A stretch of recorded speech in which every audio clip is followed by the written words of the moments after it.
Lukas 9 ayat 29. Ketika ia sedang berdoa, rupa wajahnya berubah dan pakaiannya menjadi putih berkilau-kilauan. Dan tampaklah dua orang berbicara dengan dia, yaitu Musa dan Elia.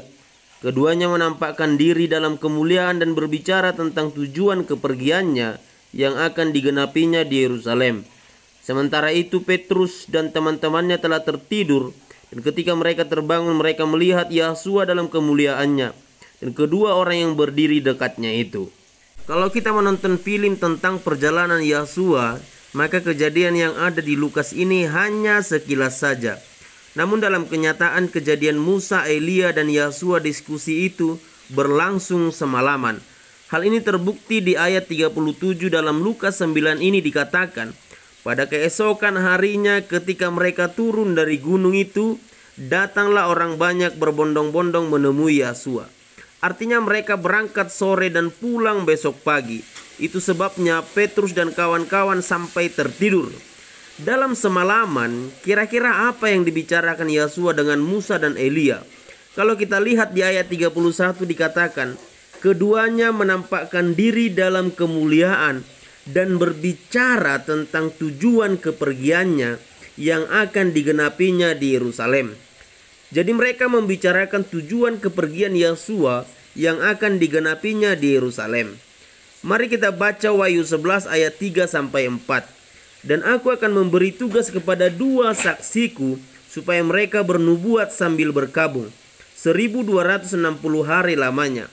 Mereka adalah kedua pohon zaitun dan kedua kaki dian yang berdiri di hadapan Tuhan semesta alam.